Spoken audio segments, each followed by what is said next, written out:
दिनै 64थि बर' थुनलाइ आफादनि जि जथुम्मा मिरुनि जथुम्मा जानो थांगासिनो दङ जानुवारियाव बिनिनो गाहाय खुन्थियाखौ गायसननाय जादों आरो बेवहाय बर' थुनलाइ आफादनि मानगोनां आफादगिरि डक्टर सुरत नार्जारी सार लोगोसे बानजाय आफादनि आफादगिरि आसाम एसेम्ब्लिनि स्पिकार बिश्वजित दैमारी बिथाङाबो बाहागो लादों आरो गोबां बेवहाय माखासे मानगोनां सुबुंफ्रा बाहागो लादों जोंनि गासैबो माहारि आफादफ्रा बाहागो लादों आं मिजिंथिदों डिमाकुसिनि जि जानो गोनां बर' थुनलाइ आफादनि जथुम्मा बियो जोबोद जारिमिनारि जागोन आरो जाफुंसार जागोन डिमाकुसिनि रायजो राजाफ्रा गोबाव समनिफ्राय हास्थायदोंमोन जे बर' थुनलाइ आफादनि जथुम्माखौ खेबसे बेवहाय खुंनांगौ आरो बे हिसाबैनो बर' थुनलाइ आफादाबो थांखि लादों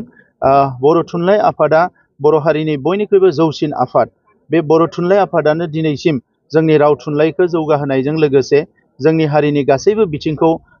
नांगौ समाव बिबान लानानै दैदेनबोदों दा नंखायनो थांनाय गोलाव समाव बर' थुनलाइ आफादनि नाजानायजों बर' राव थुनलाइया जोबोद जौगाबाय बियो मुलुगनां थाखोआव फैनो हाबाय रिसार्च जाबाय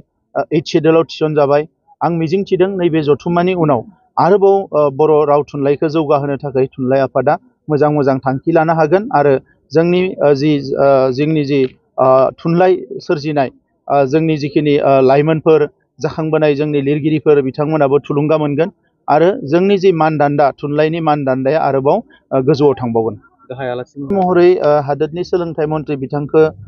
प्रपज खालामदों गाबोन जोंनि बानजाय आफादनि आफादगिरि आरो स्पिकार बिथांखौ लोगो हमहैगोन बिथाङा आं मिजिंथिदों बिथाङा फैगोन मानोना थांनाय जि बड'लेण्ड महोत्सब जादोंमोन दिल्लीयाव बेवहायबो फैदोंमोन आरो जों खावलायदोंमोन बिथांखौ फैनांगौ होननानै आरो बिथाङा फैगोन होनदोंमोन दा बेनिखायनो आं मिजिंथिदों बिथाङा बेवहाय बाहागो लाफैगोन बिथांनि अनगायैबो बर' थुनलाइ आफादनि दालाइफ्रा बांलादेश नेपाल वेस्ट बेंगल गोबां जायगाफ्राव दङ बिथांमोनाबो बाहागो लाफैगोन आरो गुबुन गुबुन रोखोमनि स्कलार्सफोरखौबो बेवहाय लिंनाय जादों